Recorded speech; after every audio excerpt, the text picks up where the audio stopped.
Hi there, welcome back. Well, I've been working on the switching section of this of the set.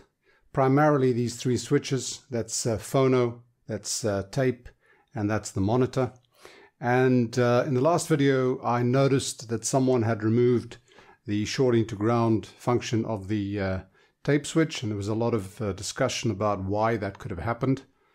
There was some really good explanations on the comments, so if you're interested in that, please go and look at those.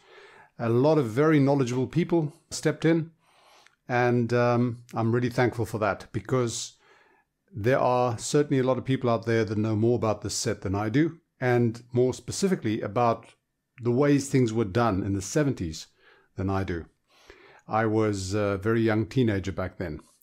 Anyway, what I decided to do was I wanted to move on from this preamp stage, but I wanted to complete the steps on the preamp, which includes the primary switching over here.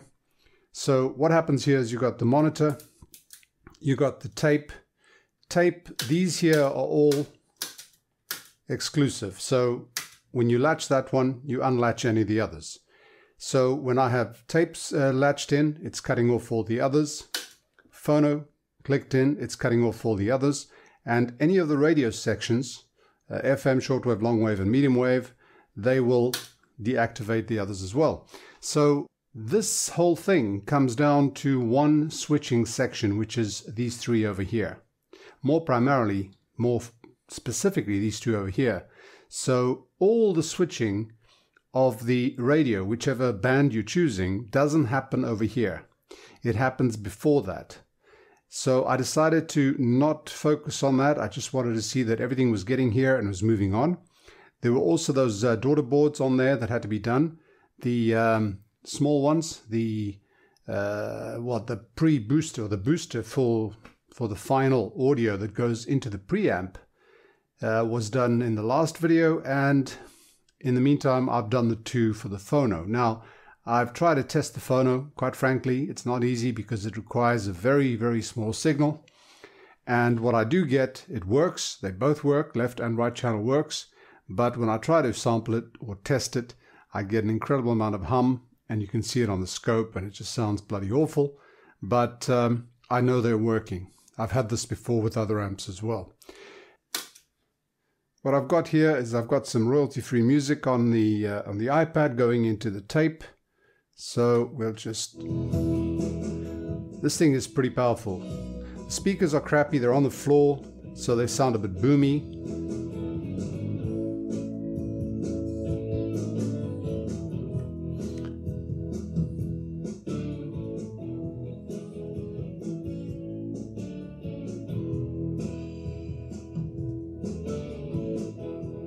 Bass. Lots of bass, too much bass. Treble.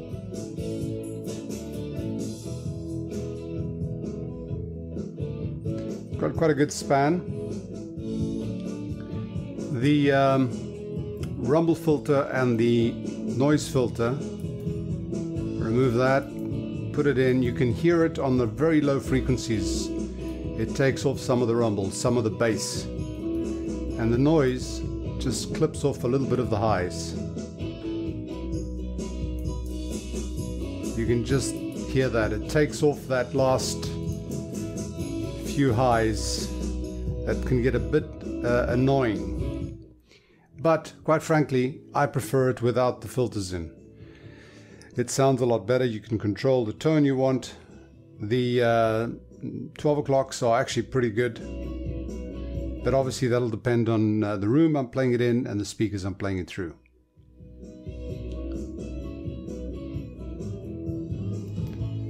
So what have we got here? Let's have a look at the screen and see where we've got so far. Alright, here we are. I've done quite a bit more coloring. Just before I go on, this yellow down here, not to be confused with that yellow that I'd used previously for the 15-volt line. So just to warn you on that. What I've done is really tested all the connections from the sockets out here to the boards. So we've got the phono socket there, the tape socket with the record and input, and we've got the monitor as well. That was all checked so that I wanted to make sure these the function of these switches were working well. And what I found here was that the audio gets routed depending on what you press here. If you press phono, it routes phono through. In other words, that switch over there activates. If you press tape, that one activates. And if you press monitor, that one activates. But when neither tape nor phono are active, in other words, when you select one of the radio bands, it then springs to a default condition where these two blue lines are the signals that are traced through. And I'll get to that in a second. Let's just focus on this. So if we look at the tape, we'd seen where the signals come into first from 3 and 5. They come into here and they go onto the top channel as well, into the tape switch. That tape switch had that ground removed. I have subsequently put it back, so that is no longer valid. I've put that back for the simple reason that I gave it some more thought and I've read a lot of the comments, and the opinion is that it has to do with what sort of tape deck you use here and how you use the monitor.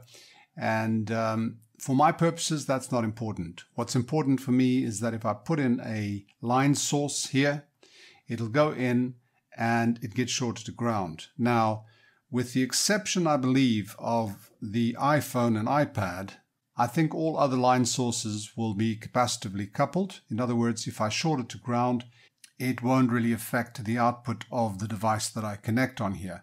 iPhone, iPad, I don't know if it's capacitively coupled or not. It might be direct coupled, in which case you shouldn't do that. But if I wanted to change that, I'll leave the boards exactly as they are, and I can always put a cap over here. In other words, I can put a 47 microfarad cap non-polarized, one of those Nishikon Muse that you've seen, where it comes in before it goes to the actual switch. So I've left that for a future decision. I don't think I'll be doing anything. In the meantime, I've repaired those tracks, and what I used is that copper tape, which is self-adhesive. It's a very minute job to rebuild the traces, and you sometimes have better success than others. I think this one worked quite well. So I've repaired those, and I've now got these shorting to ground as well. The tape record is simply a signal that comes in. If you follow these purple lines, or violet, it goes to there. It goes through a 270k resistor, and it comes to here at all times. There's no switching here. In other words, this is the output from this board before it goes into the preamp board. So this is the raw audio signal before it gets filtered, tone controlled, and volume controlled. And that goes out there, through there, and out of pin 1 and 4, which is the tape record. So that was no mystery. The monitor function is something that I really haven't bothered watching too closely. When you press monitor, you cut off the other guys. It actually activates at the same time as phono and tape. It doesn't unlatch the other switches, but it cuts out the sound. And I'm sure that has to do with the 3-head tape decks and everything else that people have spoken about in the comments. But all these connections are fine. They are correct. There is no error. That guy's got to go. So I'm happy with the switching. And that led me then to look at this from a different perspective. I wanted to know where these guys were coming from. These blue lines. This is the audio from the radio selection. And I sort of expected it to go back here for the AM and to the other side for the FM, because this FM, it's got a stereo demodulator. But surprisingly enough, it goes up here, goes along, if you follow the blue lines,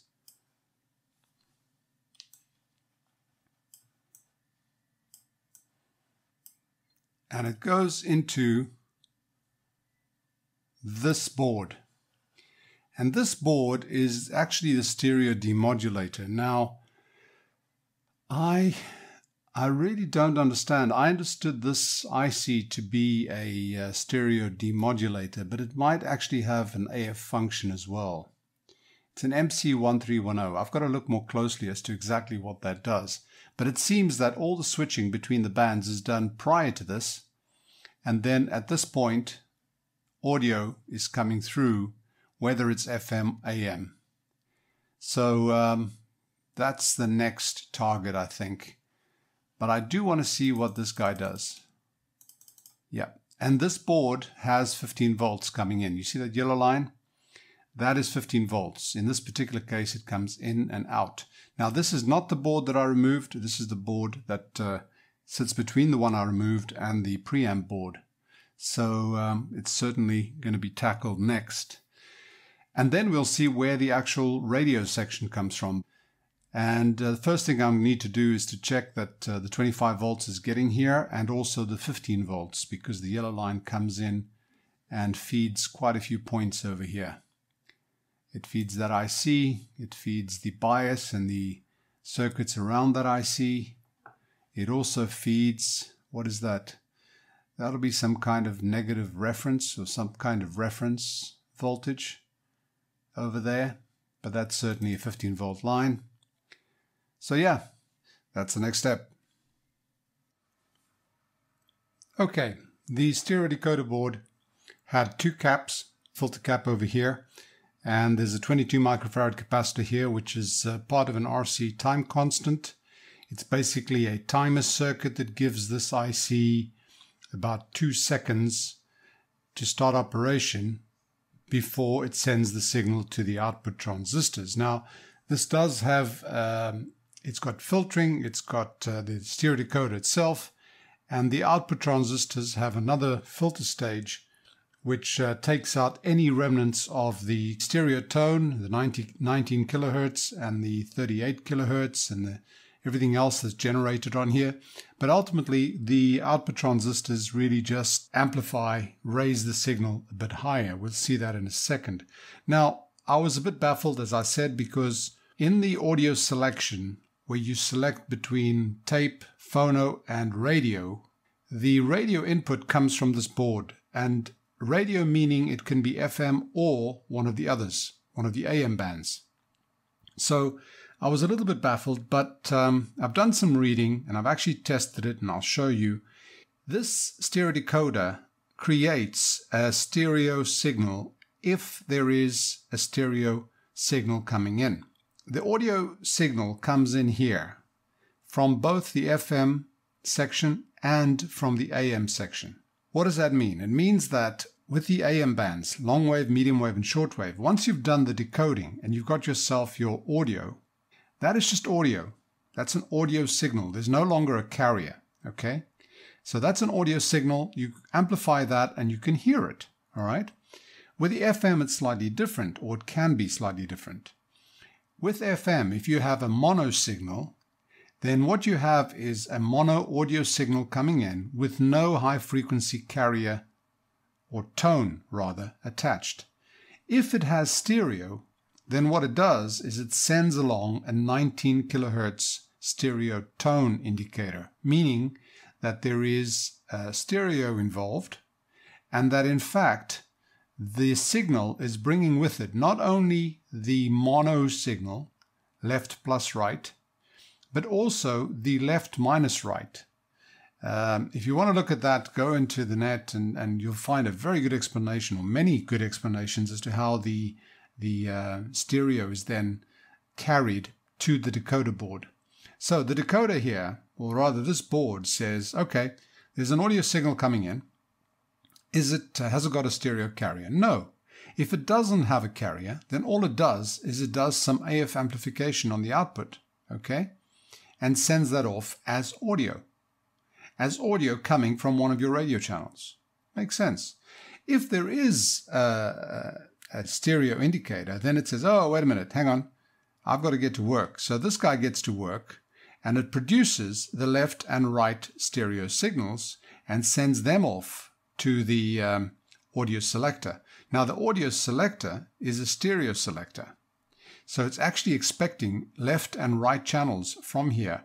Whether those left and right channels are identical in the case of mono signals, or whether they are in fact a left signal and a right signal of a stereo signal, of a stereo broadcast, it doesn't matter. The switch that we saw in the previous clip just takes two signals, left and right, and passes them on to the preamp and the amplifier, and then ultimately through to the speakers. So this board is not completely tested in that I haven't tested it with an FM stereo signal coming in. But let me show you on the screen and we'll do a quick test of normal audio coming in here. So here we are. This is the board, the stereo decoder board, and the signal comes in here. And as I said, this is an audio signal with or without stereo information on it.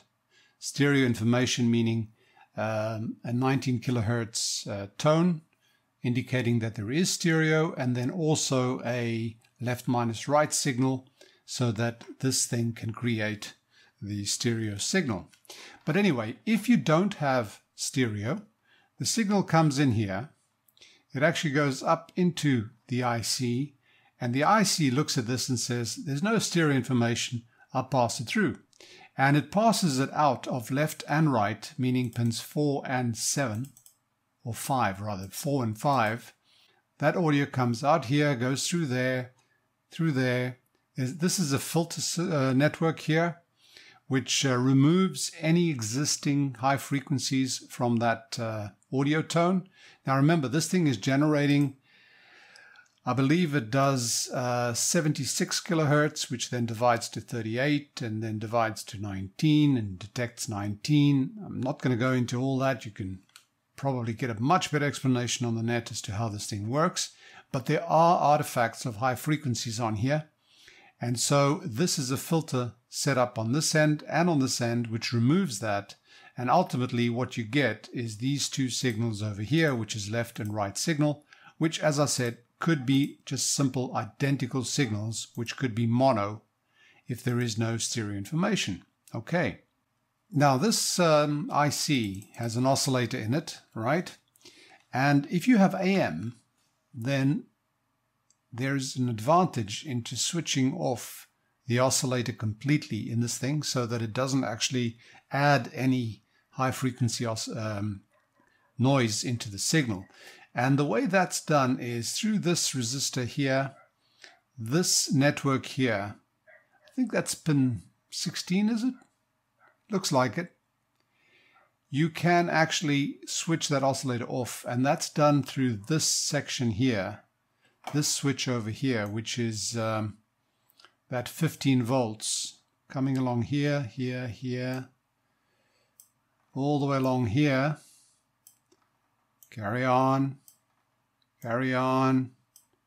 to there. And that is switched on by this switch, which is the FM switch. In other words, if you have AM, there is 4, 5, that's switched on. If you have AM, that's switched on. So I believe, I can't see the numbering on here, but ultimately what happens is it either makes or breaks supply. I believe it probably makes supply to this, puts 15 volts on here. Not sure how that works. But what it does is it works on the control voltage over here that's switched by the FM switch as well. And that stops the oscillator in there, so you get AM going through. And AM just gets amplified a little bit, all right? Now, why am I leaving this thing in orange? That's orange. I'm not clicking this to green yet because I haven't tested the full function. What I can test is if I input a simple audio signal there and see if it goes through all this out here, and we'll follow that in a second. And I've checked that all these supplies on here, the 15 and the 25 volts are on here. So if I put a simple audio signal into there, I'm simulating that I'm getting audio saved from an AM, from the AM detector stage, and it comes out of here. Follow the blue lines. Bloody hell, this thing goes on and on. Comes down here, and as we saw before, it goes to that switch there, which is the default off state of all the pickup stuff, of the pickup, of the tape. So that's what actually gets through, and we can test that. We can select one of the audio, whether it doesn't matter because we're not selecting it between FM or AM at the moment, but we select any of the audio channels, any of the radio channels rather, put in a signal at that point and see what we get out of the speakers. Let's try that. And if we get that, we know that at least for AM, that section is working. Now, according to the schematic, that audio signal, or that signal, should come in on connector 901 pin 3. That's 901 pin 1, 2, 3. So I'll have to put it on there. And I'll do that once I've prepared this. Now, what I'm simulating is audio coming from the radio stages. So it doesn't matter which one of these I choose, as long as I don't choose pickup or tape. As you can see, if I had tape and I choose, say, long wave, I think that's long wave. Is it? Yeah. It unlatches this, so I can choose any of those. Let's leave it on that one. Right, now I'm going to connect signal to pin 3. There we have it. On both channels. So what I've done is I've simulated audio coming, say, from the AM. The moment I've got medium wave selected. And it's going into that stereo decoder board, and it's coming out of the speakers as left and right signal. Identical, obviously, because this is one tone coming in with no stereo information on here. If I choose long wave, no difference. Medium wave, short wave, FM, absolutely no difference. Now this is a very low level signal. That's why there's quite a bit of noise on there. But if I take it away, that board is working for AF, at least for a mono signal. So we can move on now, and let's see what we've got to do next. So what have we established? Well, we've got the signal coming in here. Now where does this come from? We've got to follow that and see, because ultimately I know pretty well where it's coming from. But let's just follow it for argument's sake. From there, it's that signal over there, down here, the brown one. And it comes into here.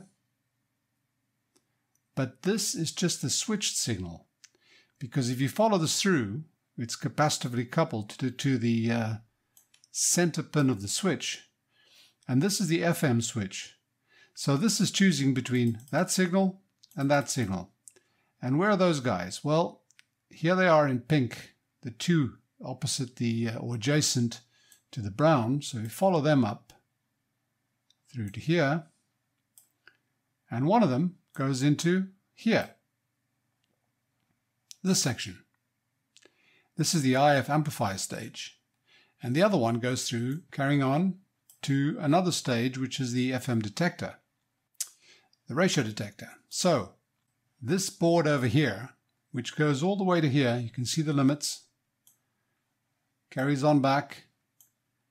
It has this FM front end on it. It's got the AM oscillator or the FM oscillator on it.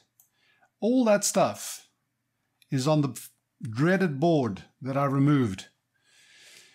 So I have two choices. There's still something else I can check before I get to the dreaded board, and that is to make sure that everything that's connected to it is well connected and functioning. So what I've done is I've gone one step back and I've gone to the last section of this board, which is that board at the front where all this switching happens, and then you have this stage over here. Now this is the AM front end. And the AM front end receives a signal here. It's you've got the selection into the input coils or input tune circuit, whether you choose long wave, medium wave, or short wave. That gets switched through. There's an actually quite a good description on the service manual. I'll flick it up on the screen to show you. But it goes through and it gets to this point where, now this is the oscillator, does the same switching business. The oscillator switching, that creates an oscillator signal, and that goes up to this transistor, which has received the front end frequency, tuned frequency.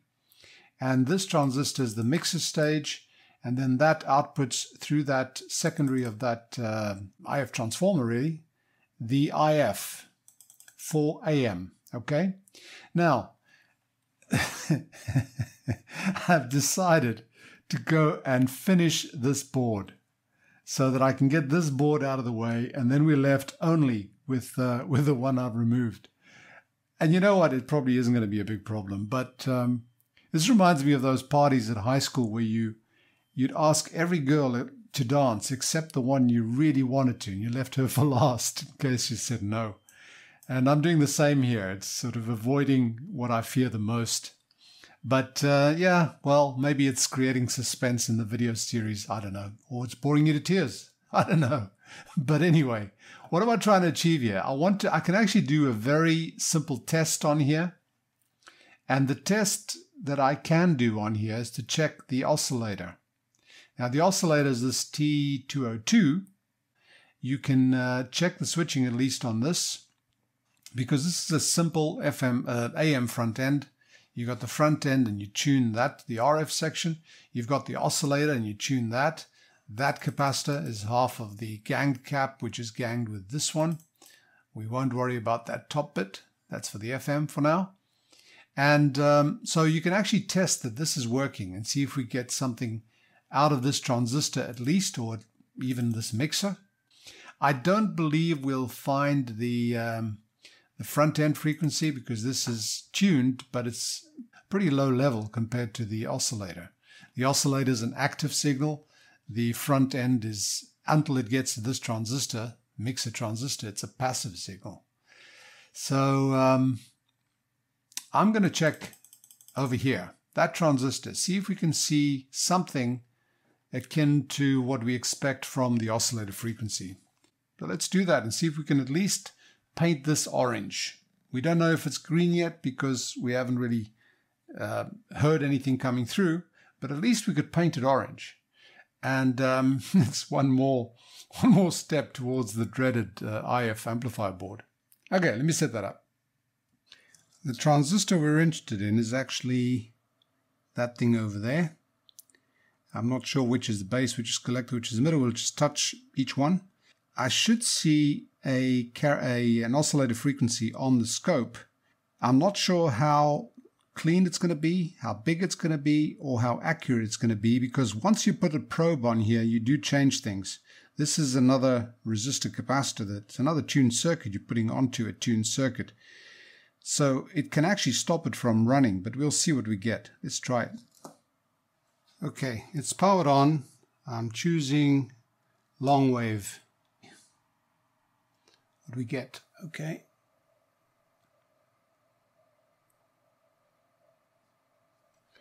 Now that is 780 kilohertz. Now remember, the signal we're seeing here is the oscillator, so it'll be the tune frequency plus the IF. And I believe the IF is 460. I actually haven't found it anywhere yet. I haven't looked. But if I tune it now, it's tuning. So the oscillator is working on long wave. Let's try medium wave. That is 1.9, 1.93 kilohertz, and it also tunes quite freely. Let's try short wave. 7.5 megahertz, and it's tuning.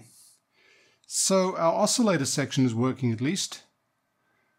We don't know if the front end, the complete front end is working, but we know the oscillator is. And I do know this oscillator frequency is in the right band. We can see it's sort of in the right band as we select the different bands. So I'm confident that this thing has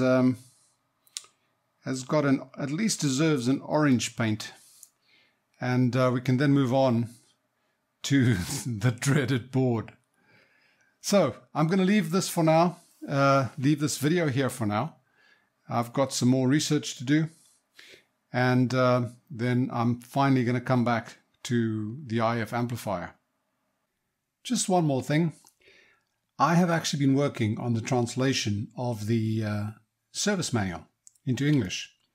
Now, I did receive quite a few offers, very kind offers, to help translate this for me, but the reason I started doing it myself was twofold. One, with Google Docs, you can actually recognize PDF, do OCR on PDF documents, which means you can then copy them and use something like Google Translate to work on them.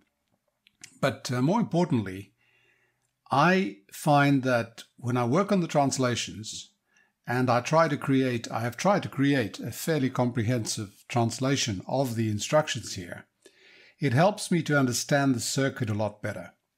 Because I look at the German text, which I don't understand much of, I feed it into Google Translate. The result sometimes is total hogwash. I have to go back and look at the circuit and try and figure out what it is they're trying to say. And in so doing, I automatically pick up what's happening in the circuit. So it's a twofold process, which is very beneficial. Now, the service manual they have here is actually, the pages are actually in reverse order. So the translation I've done is one sequential document, starting at the beginning, really, and going through in sequential order. And whatever I've done, I hope to be able to make it available at the end of the series for anybody else who's got the same problem in the future. So we do get a pretty clear explanation. Obviously, there are flaws, but it's pretty clear what they're trying to say. And when you look at the circuit and you understand a bit of what's going on, it's actually very enlightening. Now, time for some more research into the damsel at the ball, the last one I'm going to ask to dance. And I want to thank you all for your patience. I want to thank you for your comments. It is great encouragement to see so many people comment on the videos, and I hope you've enjoyed it. If you have, please click like, share, subscribe, and all that jazz. And if you want to contribute directly to the channel, you can do so on Patreon. The link's at the end of the video. Thanks for watching. Bye for now, and stay safe.